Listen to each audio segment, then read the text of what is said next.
ሰላም ጤና ይስጥልኝ ክቡራት ተመልካቾቻችን ከፋና ሚዲያ ኮርፖሬሽን አንድ ድል የተሰኘው ሳምንታዊ የውይይት ፕሮግራማችን እንሆ አሁን ጀምሯል ማለት ነው። ኢትዮጵያ በተለይ የባህር በር ይገባኛል ብላ ስትጠይቅ የነበረው ጉዳይ አሁንም ተጠናክሮ ቀጥሏል። ይሄ ደግሞ ሀገሪቱ አሳካዋለሁ ብላ እየሰራች ካለችው ብሔራዊ ጥቅም አንፃር እንዴት ይታያል የሚለው የዛሬው የአንድ ድል የመወያያ ፕሮግራማችን ማጠንጠኛ ጉዳይ ነው። ይሄንን ደግሞ ሰፋ ያለ መረጃ የሚሰጡና ከኛ ጋር ቆይታ የሚያደርጉት የአፍሪካ ባህልና እሴቶች ተመራማሪ የሆኑት አቶ ያለው ከበደ ናቸው። ከሳቸው ጋር ቆይታ እናደርጋለን። አብራችሁን ቆዩ። አቶ ያለው ለጊዜው ተመሰግናለሁ። እኔም አመሰግናለሁ። ብዙ ነገር ነው የምናነሳው ዛሬ በተለይ ከባህር በር ጋር የተነሳ የብሔራዊ ጥቅም የተመለከቱ ጉዳዮችን ሰፋ አድርገን እናነሳለን። እርሶም በአፍሪካ ጉዳዮችን በደንብ እንደሚከታተል ሰው እነዚህ ጉዳዮችን ከአፍሪካ አንፃር የምናያቸው ጉዳዮች አሉና በተለይ ለዛሬ መነሻ የምናደርገውና ብዙ ሰዎች እንደርሶ ያሉት ትላልቅ ሰዎች የሚቆጩበት በደንብም የሚያውቁት የኢትዮጵያ የባህር በር ማጣት ጉዳይ ብዙ ሰዎችን የሚያብሰለስልና የሚያስቆጭ ነገርና ያንን ነገር መነሻ ብናደርግ እስቲ ዛሬ ኢትዮጵያ የባህር በር ይገባኛል ሰፊ ህዝብ ነኝ ታላቅ ህዝብ ነኝ የህዝቤ ደግሞ ከዚህ በላይ ቁጥርም እየጨመረ ስለሚሄድ ለቀጣዩ ትውልድ ብዙ ነገር ማስቀመጥ አለብን ተብሎ የኢትዮጵያ መንግስት ጠንክሮ እየሰራበት ያለው ጉዳይ ነውና ዛሬ ላይ ቁጭ ብለን ስናስብ ኢትዮጵያ 2-3 የባህር በሮች አማራጭ የነበራት ሀገር ዛሬ ከ30 ዓመት በኋላ እንደ ጥያቄ የምታነሳበት ጉዳይ አለና ዛሬ ደርሰን ይሄንን ነገር ከማንሳታችን በፊት ግን ኢትዮጵያ ከባህር በር የተገለለችበት ተቆልፎባት ይሄን ሁሉ አመት የቆየችበትን ታሪክ ወደኋላ እናንሳና ትዝብቶትንም እናንሳ እስቲ። እንግዲህ የኢትዮጵያ ጥንታዊነት ስለ ተብሏል ተነግሯል። ግን የኢትዮጵያ መሰረታዊ ኢትዮጵያዊነት መገለጫው አንዱ የገጠማት ፈተና ሁሉ መነሻው ከዚህ ከባህር በር ጋር በተገናኘ ነው። ከበፊት ጀምሮ ከአዶሊስ ጀምሮ በጥንታዊ የኢትዮጵያ ታሪክ ወይ በዘመናዊ የኢትዮጵያ ታሪክ የባህር በርና ውሃ በአጠቃላይ ከአባይም ጀምሮ የኢትዮጵያ ህልውና ሲፈታተኑ የኖሩ ነገሮች መሰረታዊ ነገሮች እነዚህ የውሃ ጉዳይ ነው። በውስጥ በአገራችን ባለው ትላልቅ ወንዞች ያሉን ህዝቦች ነን። ግን በእነሱ ላይ የብሔራዊ ጥቅማችን ዲፋይን ለማድረግ የሚያስችል ኢንጌጅመንት አልወሰድንም። በብዙ ነገሮች የኢትዮጵያ ሁኔታ የተያያዘው ከዓለም የፖለቲካ ስርዓት ስሪት ጋር የተያያዘ ስለነበረ ላለፉት 70 ዓመታት በዓለም ላይ የነበረው ስርዓት ከቅኝ አገዛዝ ነፃ ከወጡ ሀገሮች በኋላ ያለው ስርዓት የእጃዙር ቅኝ አገዛዝ በስልት የተተካበት ነው። ስልታዊ ቅኝ አገዛዝ የነበረ ነው። በዚህ ሂደት ውስጥ ኢትዮጵያ ራሷን ዲፌንድ አድርጋ ስለኖረች መጨረሻ ላይ ግን ያው በመንግስታት ደረጃም በንጉሠ ነገስቱም በሶሻሊዝምም ተከትለን በሄድንበት ጊዜ ራሱ ኢትዮጵያን as a nation state ብሔራዊ ጥቅምን ዲፋይን የማድረግ ችግር ነበረብን። ምክንያቱም የዓለም ሁኔታ በተዘዋዋሪ በቅኝ አገዛዝ በእጃዙር ቅኝ አገዛዝ ስልት ኢንፍሉዌንስ ያረገን ነበር። በትምህርት ስርዓታችን ብለው በማናቸውም ነገር ባካሄድናቸው ነገሮች። ስለዚህ በዚህ ሂደት ያው የኢትዮጵያ የጥቁር ህዝብ ምሳሌ መሆን ያለ መገዛት እነዚህ ነገሮች በተዘዋዋሪ የባህር በር እንድናጣ የሚያስችሉ ሲቹዌሽን ፈጥረዋል። የሚድል ኢስት የነበረው ሁኔታ የሚታወቅ ነው። የኮልድ ዎር ሁኔታ የሚታወቀው ነው። ስለዚህ አንዱ ሀገራችን የፕሮክሲ ዋር የአውሮፓ የምዕራባዊና የዛ ባትል ግራውንድ ሆነን የኖርንበት ቦታ ነው። ሀገራችን ያለፍንበት በአይዲዮሎጂ ብለው የተለየ ሃይማኖት አያስፈልግም የሚል አይዲዮሎጂ በዚህ ጥንታዊ ሃይማኖት የአብርሃም ሃይማኖቶች ያሉበት ሀገር ሁሉ እዛ መተን በከፍተኛ ሾክ ውስጥ የገባንበት ነው እና እነዚህ ተዘዋዋሪ የሆኑ የውስጥ የሚመስሉ ነገር ግን ኢትዮጵያን ለማድከም እና የተፈጥሮ ሀብቷን በተለይም የውሃ ሀብቷን እና የውሃ ፖለቲካ እንደዚህ ገኖ ባልመጣበት ጊዜ ግን ይሄንን የሚፈልጉ ኃይሎች ከፍተኛ የሆነ ሴራ ሲያደርጉ እንደነበረ ነው። በዘመኑ የነበሩ መንግስታትም ያዩበት መንገድ አንዳንዱ አስቸጋሪ ነው አንደርስታንድ ለማድረግ ለምን እንዴት እንደዚህ ሊሆን ይችላል የሚል እና የዚህ የባህር በር ጥያቄ አሁን ገፍቶ መምጣት በአካባቢ ያሉ ሀገሮችም የኢትዮጵያውያን ይሄን ባያነሱ ነው የሚደነቁ የሚቸገሩ እንዴት አያነሱም ስለዚህ የባህር በር ሲባል ወደብ ሲባል ጠቅላላ ዝም ብሎ ከኤርትራ ጋር የማያያዝ ብቻ ጋር የማያያዝ ሁኔታ ይመጣል ነበረን እንዴት አጣን ነው ጥያቄው ያጣንበት ምክንያት በዘመኑ በወቅቱ የነበረው የኮልድ ወር ሁኔታ የሚድል ኢስት ሁኔታ እኛ ሚድል ኢስት ቅርብ ሆነን በመኖራችን ሚድል ኢስት አካባቢ ያሉና በተለይ የውሃ ሀብታችን ላይ ከፍተኛ የሆነ ፍላጎት ያላቸው ኃይሎች ያደርጉት ኢትዮጵያን የማነቅና የማድከም ሁኔታ ነው እና ትክክል ሆኖ ያልሆነ ነገር ነው ቢኮዝ በዛ ወቅት ላይ ኢትዮጵያ ወደ ሌላ ትራጀክተሪ ገባን የኢትዮጵያ ፖለቲካ የውስጥ ፖለቲካው ወደ ኤትኒክ ፖለቲክስ ሲሄድ የባህር በር ጉዳይ የውሃ ጉዳይ ይሄን ያህል ጎልቶ አይወጣም ፕራዮሪቲው ህዝቡ ኮሌክቲቭ ሴኩሪቲ ዲቨሎፕ እንዳያረግ የሚያስችል የኤትኒክ ፖለቲክስ ሲከተል የሪሶርስ ጉዳይ ሰከንዳሪ ነው የሚሆነው ከዛው ከአካባቢው አያልፍምና እዛ ውስጥ ገባን አሁን ያ ነገር ከዛ መውጣት እንዳለብን ሲታወቅና የዓለም ሁኔታም ሲቀየር የዚህ ባህር በር ጥያቄ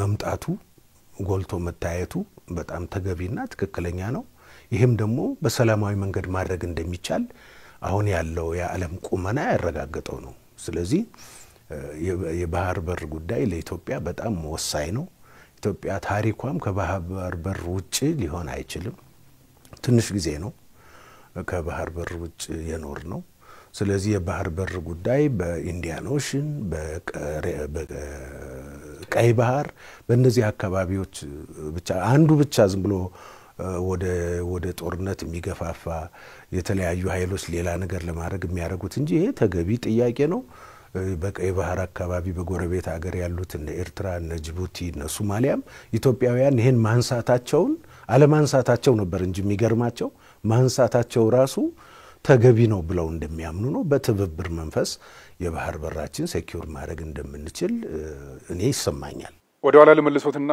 ኢትዮጵያ የባህር በር ያላትን ኃያልነት ያላትን ታላቅነት እናስታውሳለን በፖለቲካ ሴራም ይሁን በታሪክ ስህተት ግን ኢትዮጵያ ከባህር በር ተገላ ተቆልፎባት ያለ ባህር በር የኖረችበትን ጊዜ ምን ያህል ቁጭት እርሶስ ተፈጠረ ምን ሳሳጣት ብሎ ያስባሉ እርሶ አንደኛ በኢትዮጵያ የባህር በር በማጣቷ ያለፈው 27 አመት ነው እንግዲህ የቆየው ኦልሞስት 20 አመት ከጦርነቱ ኢትዮ ኤርትራ ጦርነት በኋላ ግን ይሄን ጉዳይ ባለው ለውጥ ኢትዮጵያና ኤርትራ በጥሩ ሁኔታ ላይ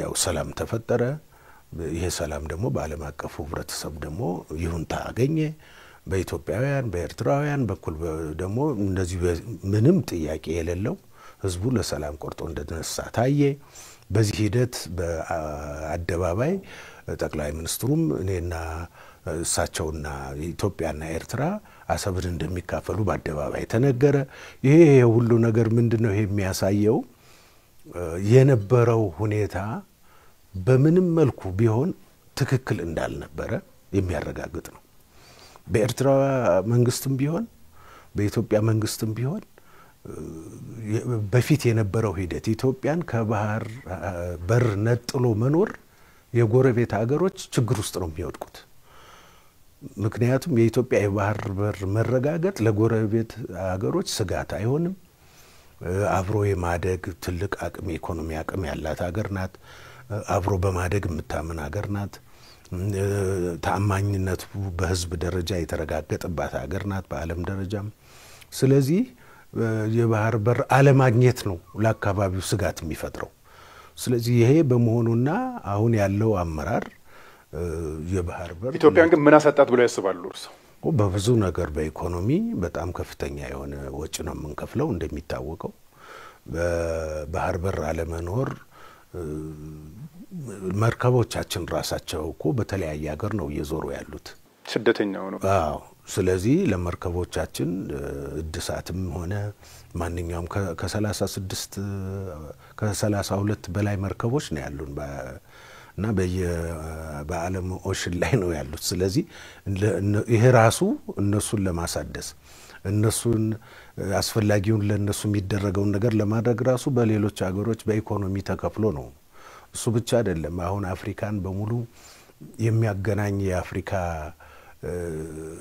መከታ የሆነ የኢትዮጵያውያን ኩራት የሆነው አየር መንገዳችን በኢንዲያ ኦሽን በፓሲፊክ እና በሬድ ሲ በብዙ ነው የሚበረው ስለዚህ አንድ ነገር ቢሆን ሌሎች ሀገሮችን ሬስኪው አድርገን ነው የምንለው ስለዚህ እኛ የባህር በር ጉዳይ የወደብ ጉዳይ አይደለም የብሔራዊ ደህንነታችን ማረጋገጫ ስለሆነ በኢንዲያን ኦሽንም በሬድ ሲም የባህር በር በተለይ የባህር ኃይል ሊኖረን ይገባል ሌሎች ሀገሮች በጅቡቲ በሬድ ሲ በኢንዲያን ኦሽን ከሌላ ሀገር አቋርጠው የመጡት ለምንድን ነው ለብሔራዊ ጥቅማቸው ነው የኛም ብሔራዊ ጥቅም እነዚህ ለሀገራችን ህልውና በኢኮኖሚ መሰረት የሆኑ ሀብቶቻችን ሴኩር የሚሆኑበት በባህር ኃይል መገንባት ያስፈልገናልና ብዙ ጊዜ ባህርን የሚታየው ለወደብ ነው የወደብ ጉዳይ አገልግሎት ጉዳይ ነው እሱ አይደለም የባህር በር ጉዳይ የህልውና ጉዳይ ነው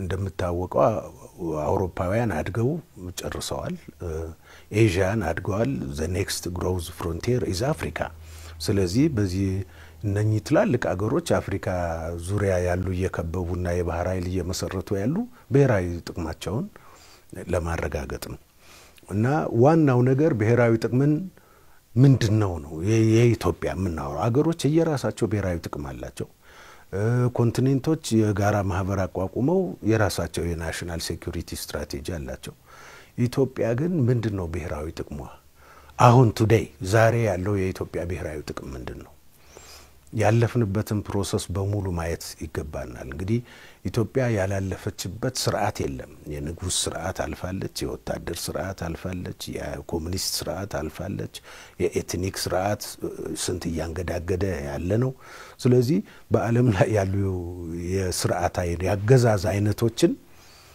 አይታለች ኢትዮጵያ ያላየችው ወይንም ልትሞክረው የምትለው አገዛዝ አይነት የለም ከነዚህ ሁሉ አገዛዞች እንግዲህ የዲሞክራሲ ስርዓት የተሻለው በአለም ላይ እስካሁን ያለው የተሻለው የዲሞክራሲ ስርዓት ነው የዲሞክራሲ ስርዓት ደግሞ ብሔራዊ ጥቅምን ዲፋይን ከማድረግ የሚድ በየጊዜው አፕዴትድ የሚሆን ብሔራዊ ጥቅምን ዲፋይን የማድረግ ስርዓት ማለት ነው እንግዲህ ሌላ ስርዓት ምንናፍቅበት የለም በአለም ላይ ያሉ ስርዓቶች ኢትዮጵያ ላይ ተሞክረዋል ስለዚህ ከነዚህ ሁሉ ስርዓቶች የተሻለው ስርዓታውን ዲሞክራቲክ ስርዓት የሚባለው ነው ይሄ ዲሞክራቲክ ስርዓት ደግሞ የሚጠይቀው ዋናው ነገር ብሔራዊ ጥቅምን ዲፋይን የማድረግና ፖለቲክስ በፖለቲካ በሐሳብ ልዩነት ሰዎች ፓርቲዎች ህዝቦች የፖለቲካ ልዩነት ኑሯቸው ነገር ግን በአገራቸው ጥቅሞች ቀይ መስመር የሚባሉ ነገሮች የማይታለፉ ነገሮች ላይ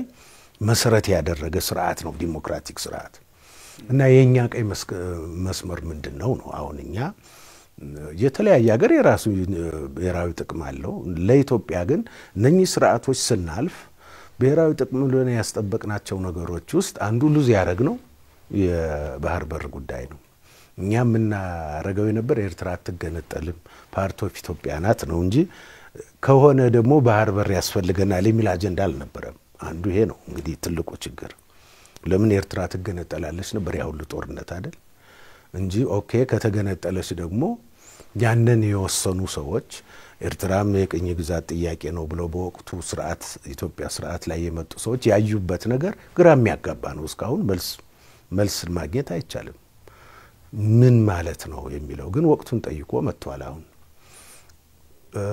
ስለዚህ ኤርትራም ነፃ ሀገር ከሆነ በኋላ እንዴት ኖራለሁ የሚለው ሲያስቡ ከጉርብትና አንፃር ኢትዮጵያ የባህር በር እንደሚያስፈልጋት ሳያጡ ቀርተው አይደለም የታወቀ ነው አንድ ወቅት እንደሚነሳ እሱም ተነሳ ሲነሳ ደግሞ በጥሩ መንፈስ ተጀምሮ ነበር ከዚህ ያለው ለውጥ ጋር ተያይዞ የሪፎርም ስርዓታችን ጋር ተያይዞ ስለዚህ ይሄ ዲሞክራሲያዊ ስርዓት አንዱ ከሚጠይቃቸው ነገሮች አንዱ ብሔራዊ ጥቅምን አንጥሮ የማውጣትና በሌሎች ጉዳዮች ላይ ግን በሐሳብ ልዩነት ላይ እየተከራከሩ በመኖር ላይ ያለ የፖለቲካ ሂደት ነው ስለዚህ አሁን እኛ መሰረታዊ የሆኑ ነገሮች ውስጥ ሁሉን ስርዓቶች ላይ አየን አማራጭ ለለው ዲሞክራቲክ ስርዓት ከሁሉ የተሻለ ስለሆነ እሱን መከተል አለብን ኢትዮጵያ ላይ ዲሞክራቲክ ስርዓት ነው መገንባት ያለበት።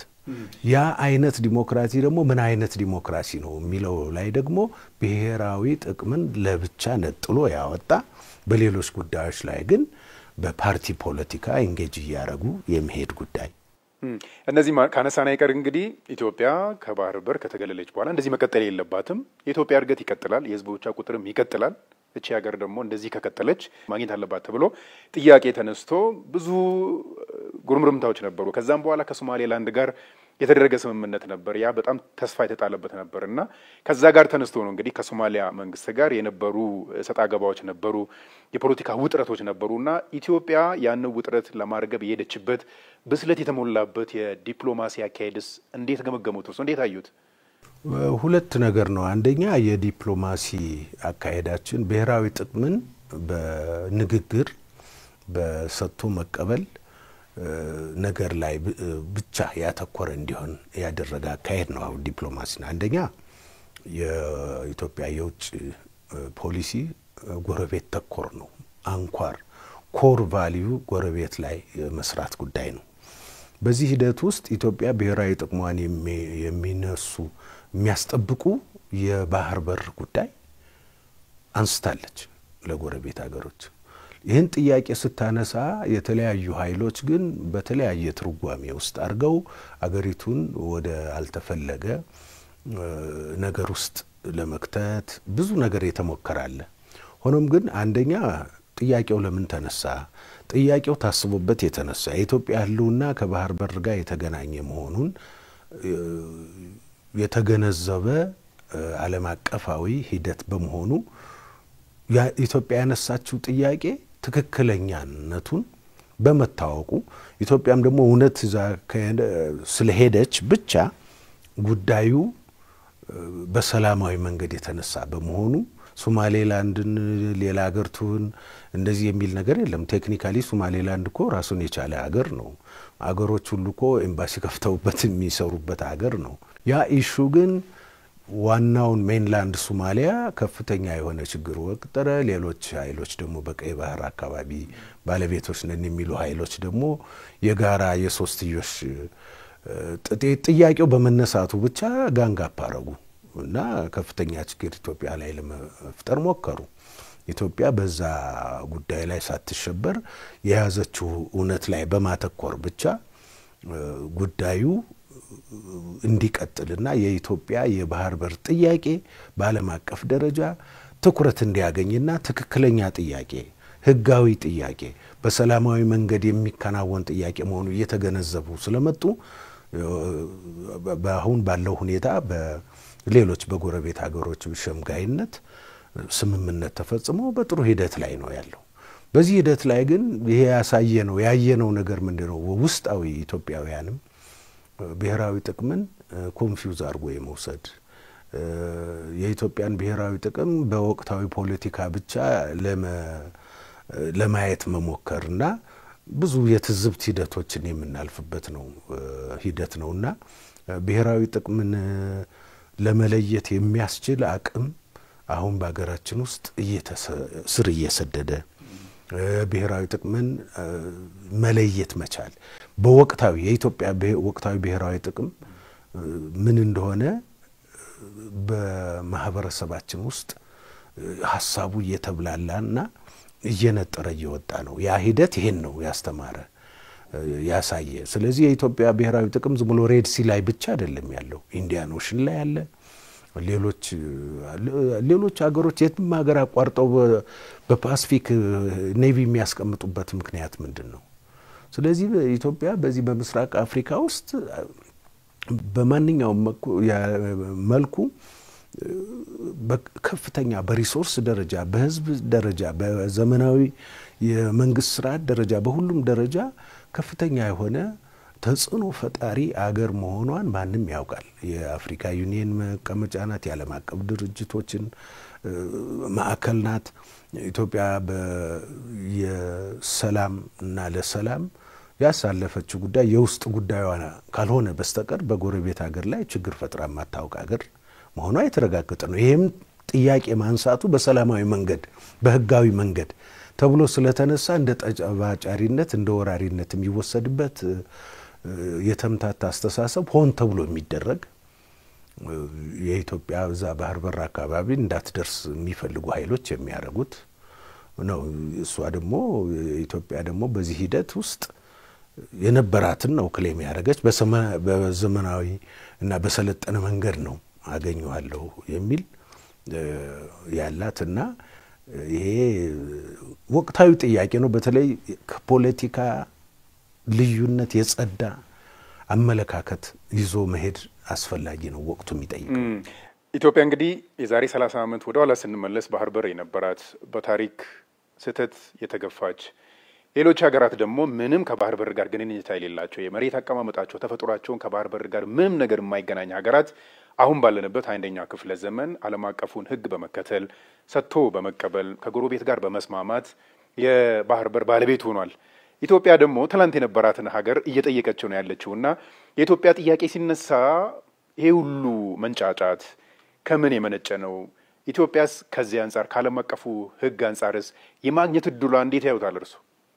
እኔ ይሄ የባህር በር ጥያቄ እንግዲህ አሁን የምናየው አብዛኛው ሁኔታውና ናሬቲቭ የነበረን ስለነበር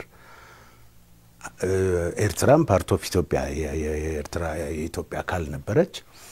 ኤርትራ ስትሄድ ደግሞ በወቅቱ የባህር በር ጉዳይን ማረጋገጥ ይቻል ነበር። አልሆነም ያ እንደተናገር ነው። ስለዚህ አሁን ኢትዮጵያ የጠየቀችው ጥያቄ ምንም አለመጠየቁ ብቻ ካልሆነ ይሄ ወቅታዊ ጥያቄ ነው። ግን ይሄን ጥያቄ በሰላማዊ መንገድ ማስተናገድ ይቻላል፣ በህጋዊ መንገድ ማስተናገድ ይቻላል። ይሄ ትክክለኛ ሎጂክ ነው። ምክንያቱም የኢትዮጵያ ብሔራዊ ጥቅም ከባህር በር አንፃር የባህር በር ነው ጥያቄው እንጂ ወደብ ጥያቄ አይደለም። ወደብ የአገልግሎት ጉዳይ ነው፣ ሁለተኛ ደረጃ የሚታይ ነው። የኢትዮጵያ ህልውና የሚረጋገጠው የራሷ የባህር ኃይል ሲኖራት ነው። ነበራት፣ ያንን ሪስቶር ማድረግ አለባት። ስለዚህ በዚህ ወቅት የኢትዮጵያ ብሔራዊ ጥቅም አሁን ዓለም ያለንበት አካሄድ እንደሚታየው ነው። የዩክራይን ኢሹ አሁን ትምህርት ምን ወስድበት ነው። ብሔራዊ ጥቅም በየጊዜው እንዴት እንደሚለዋወጥ አሜሪካኖች በጣም ፓወርፉል የሆኑ ሀብታም ሀገሮች ዩክራይን ሄደው ሚኔራል የሚጠይቁበት ምክንያት ምንድነው? ለኛ እንደ ሚኔራል አድርገው ሰደው የባህር በር ጉዳይ። ስለዚህ ኢትዮጵያ በምንም መልኩ ቢሆን የተደረገ ሂስቶሪካል ኢንጀስቲስን ተቀብላ ትኖራለች ማለት አይደለም።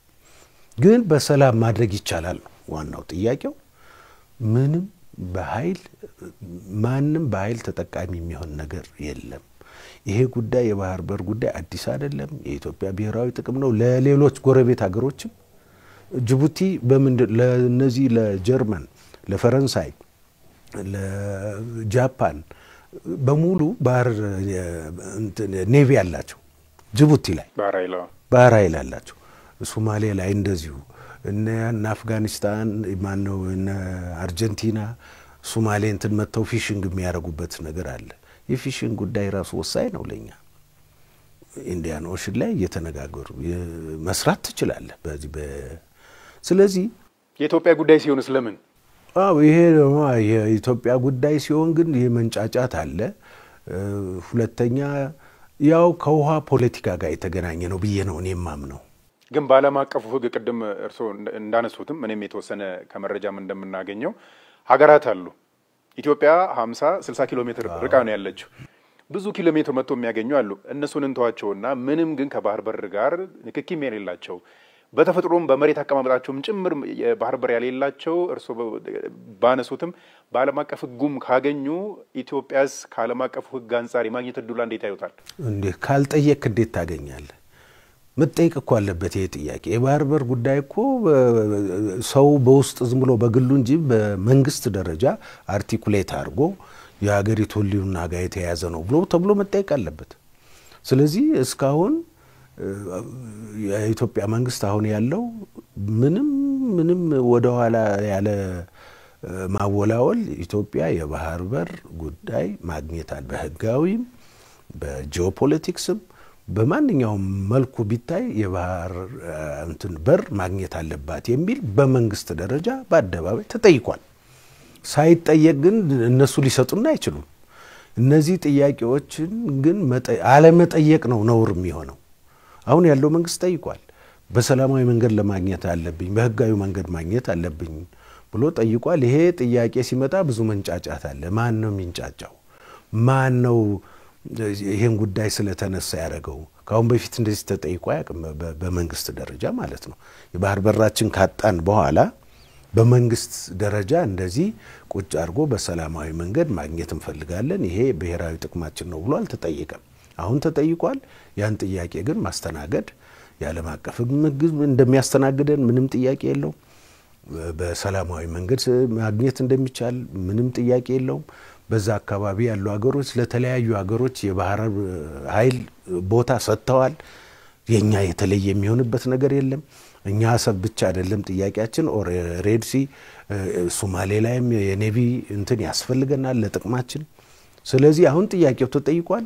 ጥያቄውን ህጋዊም ፖለቲካል ወቅቱ የሚጠይቀውም ስለሆነ እኔ ምንም ጥርጣሬ የለኝም። ኢትዮጵያ በሰላማዊ መንገድ የባህር በር ባለቤትነቷን እንደገና ታረጋግጣለች የሚል እምነት ነው። ከዚህ ጋር ተያይዞ እንግዲህ የባህር በር ጥያቄ ጋር ተያይዞ በተለይ ከሶማሌ ላንድ ጋር የተገባው ስምምነት ትልቁ የታሪክ ጥፋት ነው ተብሎ ይነሳልና የሶማሌ ላንዱ ስምምነት በተለይ ኢትዮጵያ አማራጭ የሆኑ የባህር በር የማግኘት እድሏን ከማስፋት አንፃር ምን እድሎችንስ አሰፋ ብለን ማንሳት እንችላለን? አንደኛ የጥያቄው መነሳት ነው። መንግስት ግልጽ በሆነ መንገድ የኢትዮጵያን ብሔራዊ ጥቅም የሚያረጋግጥ የባህር በር ጉዳይ በአደባባይ አነሳ። ይህንንም ጉዳይ ሴኩር ለማድረግ ከሶማሌላንድ አስተዳደር ጋራ ሜሞራንደም ኦፍ አንደርስታንዲንግ መሰረተ። ምን ለማግኘት ነው? ለፖርት አይደለም፣ የባህር ኃይል ለመገንባት ማለት ነው። የባህር ኃይል ለመገንባት ነው፣ ለፖርት አይደለም። ይሄ ሂደት ከፍተኛ የሆነ ጩኸት ፈጠረ በአካባቢው። እዛው ያለው ሶማሊያ ሜንላንድ ሶማሊያ እንግዲህ ኢትዮጵያ እዛ ውስጥ ገብተን 20 ዓመት ስንት ወገኖቻችን እየሞቱ ከአይሲስ ጋራ ከኢስላሚክ ጦርነት ውስጥ ገብተን ነው አልሸባብን ጨምሮ ይሄ እዛ ሄደችበት ኮሌክቲቭ የሆነ የዓለም አቀፍ ችግርን ለመፍታት ኢትዮጵያ ሁልጊዜ እንደምታረገው ሁሉ እዛ ሄደን እየሞትን ያለ ነው። ወገኖቻችን እዛ ለምንድን ነው የሚሞቱት? የኢትዮጵያን ብሔራዊ ጥቅም ለማስከበር ነው አንዱ። ሁለተኛው የጋራ ሴኩሪቲ የተባለ ኮሌክቲቭ ሴኩሪቲን ለማረጋገጥ ነው። ሁልጊዜ ኢትዮጵያ መጀመሪያ ላይ ናት። በዚህ ሂደት ውስጥ የባህር በር ያስፈልገኛል ተባለ። ይሄ ጩኸት ተፈጠረ። ከዛ በኋላ የአዲስ በሼክ መሐሙድ የሚመራው የሶማሌ መቋዲሾ መንግስት ከኤርትራና ከግብጽ ጋር ሆነው ሌላ ችግር ፈጠሩ። ኢትዮጵያ በሄደች የኢትዮጵያ ጥያቄ እየሰከነ ሲመጣ ዓለም አቀፍ ህብረተሰቡ እየተረዳው ሲመጣ የጎረቤት ሀገራትና ጀንዊን የሆኑ የሚመለከታቸው የኢትዮጵያ ጥያቄ ፌር ነው ብለው የሚመለከታቸው መንግስታት በከፍተኛ ደረጃ ባደረጉት ኢንቮልቭመንት በሰላም ጉዳዩ እንዲቋጭ ተደርጎ አሁን ሶማሊያ ከኢትዮጵያ ጋር ነው። የኢትዮጵያ ጥያቄ ወደ ኋላ አልተተወም። የኢትዮጵያ ጥያቄ ሞር እየተጠናከረ ነው የመጣው። ተጨማሪ የማግኘት እድሏን ሰፊ ሆነ። ተጨማሪ የማግኘት እድሏን በኢንዲያን ኦሽን ላይ ያለው ጥያቄያችን እየተፈታ ሲመጣ በቀይ ባህር ያለው ጥያቄያችን ደግሞ አንዱ ጥያቄ ነው። እዛም ላይ የግድ ያስፈልገናል። እንዲያውም የራሳችን ነበር በፊት። እንግዲህ ምክንያቶቹን ቅድም ባልነው ምክንያቶች ሳይሆን ቀርቷል። አሁን ግን ወቅቱ የጠየቀው ነው። መንግስትም ጠየቀ። ያለው መንግስትም ለህልውናዬ የአገሪቱ ካላት ህዝብ ብዛት የኢኮኖሚክ እድገት አቅጣጫ ከጂኦፖለቲክስ ሁኔታ ከሚድል ኢስት ጋር መካከለኛው ምስራቅ ጋር ካለን ሁኔታ አንፃር የባህር በር የግድ ነው የሚለው ጥያቄ ስላለ የሬድሲም ጥያቄ አብሮ ተያይዞ መጣ ማለት ነው። ስለዚህ ይሄን ብቻ አይደለም። ኢትዮጵያ አስፈላጊ ሆኖ ብሔራዊ ጥቅሟን በዚህ ኮምፕሊኬትድ በሆነ በጣም በተወሳሰበ ዓለም ውስጥ ኢትዮጵያ ብሔራዊ ጥቅሟን ለማስከበር እንኳን ከጎረቤቶቿ ከዛም አልፋ መጠየቅ ግዴታዋ ነው። ስለዚህ የባህር በር ጥያቄ አሁን የወቅቱ የጄኔሬሽኑ ጥያቄ በእያንዳንዱ ልብ ውስጥ ያለ ነው። በጎረቤት ሀገሮችም የሚጠብቁት ነው። አዲስ ነገር አይደለም። ይሄን ባለመጠየቃችን ነው ብቻ ነው ሊታዘቡን የሚችሉ እንጂ ምሁራኖቹ በተለይ የፖለቲካል ኤሊቱ በኤርትራም በሶማሊያም በጅቡቲም ያለው ኤሊት ይሄ በሰላማዊ መንገድ ተገቢነት ያለው ጥያቄ ስለሆነ በትብብር መንፈስ በመጠቃቀም በመደጋገፍ የምንሄድበት ነው። ኢትዮጵያ ደግሞ ለሪጅኑን ለመደገፍና ኢንቲግሬት ለማድረግ ኮሚትድ እንደ ትልቅ እሱ ሰፋ አድርገን እናነሳለንና አሁን ብዙ ሰዎች ኢትዮጵያ ያን ሁሉ አመት በር ተዘግቶባት ከባህር በር ውጪ ሆና የነበረችበት ሁኔታ ዛን ያለ ለምን ብሎ ያልመጡ ሀገራት ስትጠይቅ ብዙ ጫጫታዎች በዝተዋልና አንዳንዴ ከፖለቲካም ሊነሳ ይችላል እንጂ የኢትዮጵያ ባህር በር የማግኘትና ያለ ማግኘት ነገር ከሀገሪቱ ያለፈ ለቀጠናውስ ያለው ፋይዳና መዘዙ ምንድነው ብለው ያስባሉ? እንግዲህ ሁለት ነገር ነው። ለምሳሌ አብዛኛውን ይሄን ነገር ማየት ያለብን በዚህ ዘመናዊ ዓለም ውስጥ የውሃ ፖለቲካ ምንድነው ነው። ያው ወደብም በለው የአየር የባህር ኃይል በለው ይሄ ውሃ ነው። ፓወር ፖለቲክስ ዋተር ፖለቲክስ አሁን በዚህ ዘመን ውስጥ የውሃ ፖለቲካ ዶሚናንት ሆኖ እየመጣ ያለበት ሀገር ነው። ስለዚህ ኢትዮጵያ የባህር በር ከሌላት ለጎረቤት ሀገሮች በጣም ስጋት ነው የምትሆነው። ምክንያቱም በየዘመኑ የሚነሳው የኢትዮጵያ እድገት አሁን ባለው ትራጀክተሪ ወደ እድገትና ኢትዮጵያ ሰላሟን አግኝታ ያለው የእድገት ጎዳና ከተሳካና ፖሊሲዎቹ አገር ተኮር የሆኑት ሪሶርስ ተኮር የሆኑት ራሳችን ውስጥ ያተኮሩ መንገዶች ላይ ነው እየተጓዝን ይሄን የኢኮኖሚክ ፖሊሲያችን ፖለቲካል ፖሊሲያችን ጂኦፖለቲካል ፖሊሲያችን የዲፕሎማቲክ ፖሊሲያችን በሙሉ አገር ተኮር የሆኑ የትምህርት ፖሊሲያችንም አገር በቀል ዕውቀት ላይ መሰረት ያደረገ በመሆኑ በዚህ ሂደት ውስጥ ይሄ አገር ወደ እያደገ ሲመጣ የብሔራዊ ጥቅም ጉዳይ ወደፊት እየመጣ ነው የሚመጣው። ስለዚህ የጎረቤት ሀገሮች ይቸገራሉ። ኢትዮጵያንም ያህል ትልቅ ሀገር እንደዚህ ታፍኖ መኖር አይችልም። እንደዚህ እየከፈለ በየጊዜው ቀረጥ እናንተን እያደረገ መኖር አይችልም። ስለዚህ the sooner is the best ለጎረቤት ሀገሮች አለበለዚያ ችግር ውስጥ ነው የምንገባው እና የኢትዮጵያ የባህር በር ጉዳይ አካባቢውን ያረጋጋል የሚል እምነት ነው ያለኝ። አካባቢው በጣም የተረጋጋ ሀገር ይሆናል። ኢትዮጵያውን እየጠየቀች ያለችው የወደብ አገልግሎት አይደለም። ከፍላ ከሱዳን ጋር ከፍላ ፖርት ሱዳንን ትጠቀማለች። ጅቡቲ ከፍላ ነው የምትጠቀመው። ሀርጌሳም እንደዚህ ከፍላ ነው የምትጠቀመው። ከኬንያ ጋርም የወደብ ሰርቪስ አላት። ስለዚህ ጥያቄው የወደብ ሰርቪስ ብቻ አይደለም። ይሄ ጥያቄ አገሪቱ የባህር በር ያስፈልጋታል። የሴኩሪቲ ጉዳይ ነው። የኢትዮጵያ መርከቦች ያላት ኤርላይንስ የወደፊት ሁኔታ የሚወጣውን ሬስኪው የሚያደርግ የባህር ኃይል ኢንዲያን ኦሽንና ሬድ ሲ ላይ ሊኖራት ይገባል ነው ጥያቄው። እንዲሁ ዝም ብሎ በወደብ ላይ ብቻ ለማሳነስ የሚሞከር ነገር አይደለም ይሄ። ስለዚህ ይሄ ለጎረቤት ሀገሮችም በጣም ስቴብል የሆነ ሴኩርድ የሆነ ሀገር ነው። ቢኮዝ ኢትዮጵያ ሰላሟ ስላለ ነው ሶማሊያ ሄዳ አልሸባብን እየተዋጋች ያለች። ሩዋንዳ ሄደች። የድሮ ታሪኳንም ብታይ እስከ ኮሪያ ድረስ እስከ ባያፍራ ድረስ ብሔራዊ ጥቅምን ለማስጠበቅ ነው እንጂ ለሌላ ሄዶ ለሜርሰናሪ ሆኖ ቅጥረኛ ወታደር አይደለም ኢትዮጵያ የላከችው። ኮሌክቲቭ ሴኩሪቲን ለማረጋገጥ እነኛን ሀገር ህዝቦች ለመደገፍ ነው።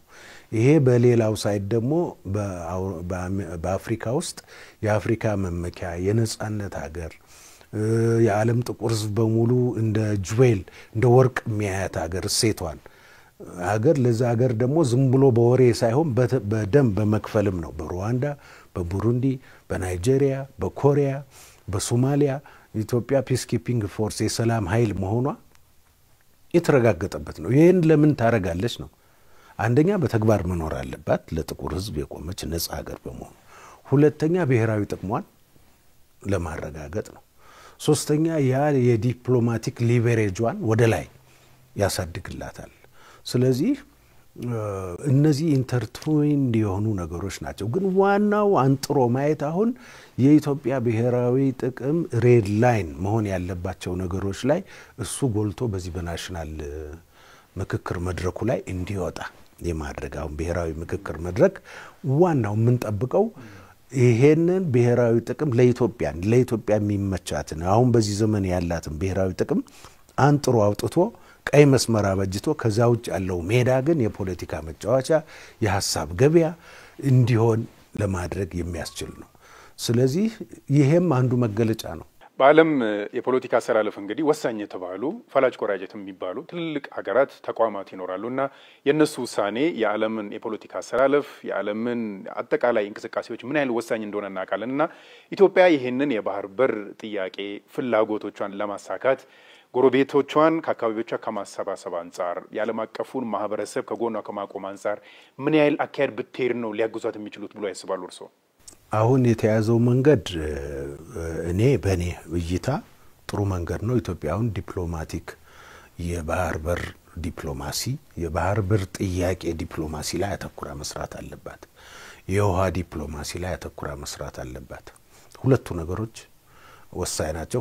ሶስተኛ ደግሞ የራስን የመቻል የስንዴ ዲፕሎማሲ እሱ ቀላል አይደለም። በሶስቱ ነገሮች ላይ ትኩረት ተደርጎ የዲፕሎማሲ ስራ መሰራት አለበት። አንደኛ በጎረቤት ሀገሮች ላይ በአፍሪካ ዩኒየን በዩናይትድ ኔሽን በሌሎችም ሀገሮች አተኩሮ ቶኪንግ ፖይንት ተዘጋጅቶ ኢትዮጵያ የያዘችው መንገድ ፍትሃዊ መንገድ መሆኑ በህግም በጂኦግራፊም በጂኦፖለቲክስም በማንኛውም ነገር የሚያስኬድ ስለሆነ የተቀናጀ የዲፕሎማሲ እንቅስቃሴ ማካሄድ ያስፈልጋል። ቢኮዝ አሁን ዓለም ያለበት ሁኔታ ኮምፕሊትሊ አዲስ ወርልድ ውስጥ ነው የገባ ነው። ሰሞኑን እንግዲህ የምታየው ነው የዩክሬን ጉዳይ፣ የአሜሪካኖች አቋም በአፍሪካ በአውሮፓ ሁሉም ያንዳንዱ አሁን ብሔራዊ ጥቅሜ ምንድነው የሚለው ኪዮስ ውስጥ ገብቷል። ይሄ ምንም የሚታይ ነገር ነው። ኢትስ ሪትን ኦን ዘ ዎል። ስለዚህ ኢትዮጵያ ይሄን ጥያቄ አለማንሳቷ ካልሆነ ሌላ ችግር የለውም። ነገር ግን በጣም ፕሩደንት የሆነ ፎሬን ፖሊሲ አድርጎ ያም ደግሞ የተቆጠረ የባህር በር ጥያቄ ጉዳይ 1 2 3 ጥቅሙ ምን እንደሆነ በትብብር መሆኑ አካባቢውን ስቴብላይዝ ለማረጋጋት ኢትዮጵያ በጣም እንደሚጠቅማት ይሄን ያደረገ በጎረቤት ሀገሮች በአፍሪካ በኢጋድ እና በዓለም አቀፍ ተቋማት ያው ዓለም አቀፍ ኮታንኮት ተቋማት አሁን ካለ ማለት ነው ዓለም አቀፍ ህግ ካለ ነው እሱ እነዚህ ብዙ ተለዋዋጭም ስለሆነ ኒዮ ኮሎኒያል ቱልስ የነበሩ ናቸው። ብዙ ዓለም አቀፍ ብለን የምናወራቸው ነገሮች የዓለም አቀፍ ህግ ያወጣናል ብለን የምንላቸው ኒዮ ኮሎኒያል ቱልስ ነበሩ እንጂ እና ለዲዛይን ላረጓቸው ህዝቦች የሚሰራ እንጂ ለሌላ አይደለም። አሁን ግን ኢትዮጵያ ዋንስ አጌን ሊግ ኦፍ ኔሽንስ መሰረት ብቻዋን ነበረች። አሁን ብሪክስ ሲገባ ብሪክስ ናሽናል ኢንተረስት ብሔራዊ ጥቅማችን ለማራመድ ኢትዮጵያ ውስጥ እዛ ውስጥ ነው ያለች። አሁን ባለው ዓለም ተብሎ የሚጠራው የአውሮፓና የበላይ እንትኖች እንጂ ሌላ ዓለም የሚባል ዝም ብሎ ወርድ ነው አባባል ነው። ወርልድ ዓለም ማለት እነኛ ሰዎች አሜሪካ አውሮፓ ዲፋይን የሚያደርጉት እንጂ ሌላው ዝም ብሎ ነው ወሬ ነው የነበረው ማለት ነው። ስለዚህ አሁን የተቀናጀ ውሃ ላይ ያተኮረ የዲፕሎማሲ ያስፈልግ ገና ይቀጥላል። ቢኮዝ የውሃ ጉዳይ በጣም ከባድ ነው። በግድባችን የገጠመንን ችግር የምታውቀው ነው። ኢትዮጵያ ብሔራዊ ጥቅም በዚህ ዘመን ይሄ ትውልድ ብሔራዊ ጥቅም ምን እንደሆነ ማረጋገጫው ህዳሴ ግድብ ነው። መጨረሻ ላይ ጥያቄ ላንሳሉትና በተለይ እንግዲህ ውስጣዊ ሰላምና ውስጣዊ አንድነት የተፈለገውን ብሔራዊ ጥቅም ከማሳካት አንፃር ያለው ሚና ትላልቅ ሀገራት ውስጥ እናያለን። እርሶም በነበሩበት ቦታ የዜጎችን አንድነት ምን ያህል ጫና ሊያመጣ እንደሚችል ያውቃሉና ኢትዮጵያ ውስጥ ያሉ የፖለቲካ ነገሮችን እናያለን። ብዙ ማነግባባቸው ሐሳቦች አሉብን ግን እርሶ ቅድም ሲያነሱ የነበሩት የባህር በር ጉዳይ ከምንም ጋር ከፖለቲካ ጋር የማይገናኝ ከግል ጉዳይ ጋር የማይገናኝ ነውና ከዛ አንፃር ዜጋው ፖለቲከኛውም ሊሆን ይችላል ውጭ ሀገር ያለው ውስጥ ሀገር ያለው ይሄንን ብሔራዊ ጥቅም ማከል ባረገ መንገድ አንድነቱን አስጠብቆ ብሔራዊ ጥቅሙን ከማስጠበቅ አንፃርስ እንዴት መጓዝ አለበት ብለው ያስባሉ? እንግዲህ ሁለት ነገሮች ነው ኢትዮጵያውያን አሁን ያለንበት ሁኔታ በውጭም በውስጥም ያለ ነው ሁለት ነገሮች ላይ ነው ያለ ነው አንደኛ በተለያዩ ምክንያቶች ላለፈው 70 ዓመታት በአይዲዮሎጂም በፕሮክሲ ወርም በሁሉም ነገር ከፍተኛ የሆነ ስብራት የደረሰብን ሰዎች ነን አሁን ያለ ነው ያንን ግን የምንጠግንበትና የራሳችን ውስጣችን አይተን ብሔራዊ ጥቅማችን አጉልተን ለምናወጣበት ሁኔታ ውስጥ ገብተናል አሁን የሀገር በአሁኑ ወቅት ያው በብሔር ፖለቲካ ከፍተኛ የሆነ ችግር ገጥሞናል እሱን ከዛ ለመላቀቅ ደግሞ ከፍተኛ የሆነ ኢትዮጵያውያን ያሉ ብሔሮች ከ85 በላይ ያሉ ብሔሮች ድሮም የነበሩ ወደፊትም ቢኖሩ ናቸው ዛሬም ያሉ ናቸው ይሄ ዳይቨርሲቲ ህብረ ብሔራዊነት የኢትዮጵያ መለያና እሴት ነው ኢትዮጵያ እንደ ኢትዮጵያ ልትቀጥል ከሆነ እና መቀጠልም ያለባት ህብረ ብሔራዊ አንድነት የኢትዮጵያ ብራንድ የኢትዮጵያ መለያ ኢትዮጵያዊነት ይሄን ደግሞ ለማረጋገጥ በምሳሌ አድዋ አባይ ግድብ ይሄ የተረጋገጠ ነው በቃ ፊርማ ያለበት ህብረ ብሔራዊ አንድነት የኢትዮጵያ ብራንድ መሆኑ ወደዛ ቀልባችን ገብተን ከኤትኒክ ፖለቲክስ ወደ ሐሳብ ፖለቲካ መንገባበት ያለ ማድረግ ደግሞ ብሔራዊ ጥቅምን መለየት የምንችልበት ሁኔታ ውስጥ ነው ያለ ነው በአሁኑ ወቅት ዓለምም ራሱ የሀብታም ሀገር በአይዲዮሎጂ ምናምን የነበረ ሀገር ራሱ ተቀይሮ አሁን ራሱን ብሔራዊ ጥቅሙን ሪዲፋይን ለማድረግ እዛ ውስጥ ያለበት ሁኔታ ገብተናል ዓለም ችግር በነበረበት ጊዜ እኛም አድዋ ጦርነት ውስጥ ነበር ፈርስት ወርልድ ዋር የነበረ ጊዜ ሁለተኛ ዓለም ጦርነት ሲልም እኛም ችግር ላይ ነበር አሁን ዓለም ራሱ እስካሁን የተኖረው መንገድ መቀየር አለበት ወደሚል ስለገባ እኛም በዚህ ሂደት ላይ ዘ ሴም ጃንክቸር ላይ ነው ያለነው ስለዚህ ኢትዮጵያውያን ውስጥ ያለነው ወደ ሶል ሰርችንግ ገብተን ራሳችን አዳምጠን በተለይ ብሔራዊ የምክክር መድረክ ተብሎ በፕሮጀክት ተይዞ ብሔራዊ ጥቅማችን ለማረጋገጥ በሚካሄደው ሂደት በዛ ላይ በመሳተፍ ከፍተኛ የሆነ ርብርብ ማድረግ አለብን በዛ ሂደት ኢትዮጵያ ብሔራዊ ጥቅሙን የለየ የፖለቲካ ምህዳሩ ላይ ደግሞ የሐሳብ መንሸራሸሩ ምን እንደሚመስል ዲፋይን የሚደረግበት ሁኔታ ስለሆነ በጣም ትልቅ እድል ነው ይሄን እድል መጠቀም አለብን በዚህ ሂደት ውስጥ ነው እንግዲህ አንዱ እንዳሯሯጭ ሆኖ የመጣው የባህር በር ጥያቄ አንዱ ምሳሌ ነው የወደብ ጥያቄ አይደለም የባህር በር ጥያቄ ባህር በር ኦውን የማረግ ባለቤት መሆን የማረግና የባህር ኃይል የመመስረት ጥያቄ ነው በዛ ሂደት የወደብ አገልግሎት እናገኛለን ቀይ ባህር አሰብ የኛ የሚሆን እሱ ማይበቃን ወደፊት በመንሄድበት ጊዜ ከሁሉም ፖርት ሰርቪስ ከሁሉ ነው የምናገኘው በኬንያ እናገኛለን ከሱዳን እናገኛለን ከሁሉ የባህር በር ጥያቄ ግን የሁሉና ጥያቄ ነው የኢትዮጵያ ህይወት ከዛ ጋር የተያዘ ከውሃ ጋር የተያዘ ነው አሁን አብዛኛው የገጠመን ከግብጽ ጋር እንዴት ነው በራሳችን ገንዘብ በራሳችን የተማመንባቸው የዓለም አቀፍ ድርጅቶች ገንዘብ እንቢ ብለውን በራሳችን የሰራለ ምንድነው ስለዚህ ሪሶርስ አለን ያን ሪሶርስ ለመጠቀም ግን ያን ክሌም የሚያደርግ ብዙ አለ እንዳንጠቀም የሚያደርግ ስለዚህ የኛ እንደ የውስጣዊ አንድነታችን መፍጠር የምንችለው በዚህ በብሔራዊ የምክክር መድረኩ ላይ ነው ለልዩነታችንን አስቀምጠን በአገራዊ ጉዳይ ላይ እንደመሆን ነው በአገራዊ ጉዳይ ላይ እንደመሆን ያን ግን አንጥሮ ለማውጣት ብዙ ምክክር እየተካሄደ ስለሆነ በዛ መሳተፍ ዜጋው መሳተፍ አለበት ኢንከሬጅ ማድረግ አለበት ያ ነገር እንዲሳካ ከዛ ሂደት በኋላ ሌላ ትራጀክተሪ ነው የምንገባው ዘን we will have a democratic order ዲሞክራቲክ ስርዓት የግድ ነው ያስፈልገናል ሌላ ስርዓት እንግዲህ ሁሉን አይተናል ሁሉን ስርዓት ሚሊታሪ አይተናል ሁሉ ንጉስ አይተናል የኢስላሚክ ምናምን ብዙ ትረት ስለዚህ ኮሙኒዝም አይተናል የወታደራዊ አይተናል ይሄን ሁሉ አልፋለች እቺ ሀገር ስለዚህ ያለው አማራጭ ህብረ ብሔራዊ አንድነትን ዲሞክራሲያዊ ስርዓት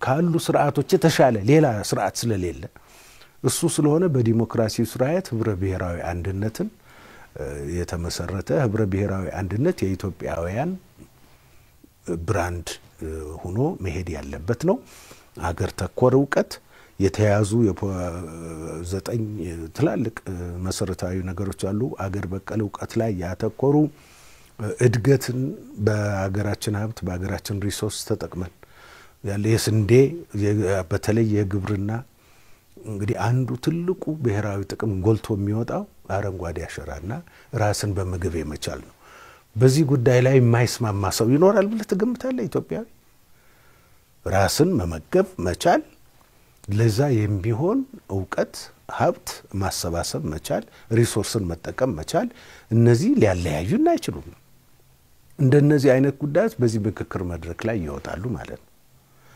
ስለዚህ የባህር በር ጉዳይ ለቀጠናው ሀገርም ኢትዮጵያ ኮምፎርታብል ከሆነች ኢትዮጵያ ከተረጋጋች የጎረቤት ሀገር በጣም የተረጋጋ ነው የሚሆነው አሁን በጣም ብዙ ሪፊውጂ ነው ያለብንኛ ከሱዳን ያለው ሪፊውጂ አለ ከሳውዝ ሱዳን ያለው ብዙ ስደተኛ እኮ የምታስተናግድ ሀገር ናት ኢትዮጵያ ግን አይነገርላትም ለጎረቤቱ ሀገር መጠጊያ የሆነች ሀገር ናት ወቅታዊ ያለው የእርስ በርስ ግጭታችን ብቻ ዲፋይን አያረገንም እኛን አለብን ችግር ያን ችግር እንደማንኛውም ሀገር ግን አንዳንዱ ችግር አነሳሳሪ የሆነ በልዩ ልዩ ኃይሎችና ጣልቃ ገቦች የሚነዳ የሚታይ ስለሆነ ነው ያንንም ሃንድል ማድረግ የግድ ነው ስለዚህ ወደ ቀልባችን ዞር ብለን ህብረ ብሔራዊ አንድነት በቃ ብራንዳችንና የኢትዮጵያውያን መገለጫ መሆኑን አምነን በብሔራዊ ጥቅማችን ለይተን ከዛ በኋላ አሁን ዓለም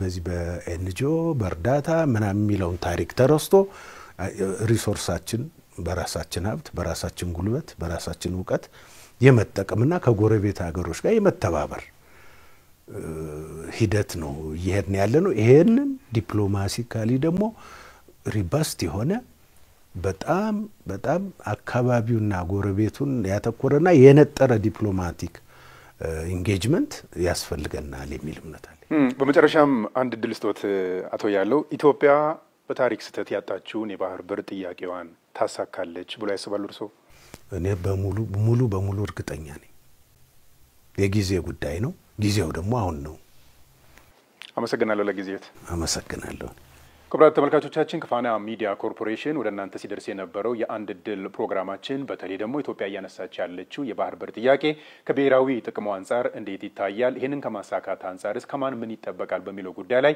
ሰፊ ትንተና አርገናል ሰፊ ውይይትን አርገናል በዚህ ጉዳይ ላይ ሐሳብ አስተያየታቸውን እየሰጡን ደግሞ የአፍሪካ ባህልና ሴት ተመራማሪ የሆኑት አቶ ያለው ከበደ ናቸው እሳቸውን እያመሰገንን ፕሮግራማችንን በዚህ እናጠናቀቃለን የፕሮግራሙ አዘጋጅ ይድነቃቸው ኃይለማርያም ነበርኩኝ ጤና ይስጥልኝ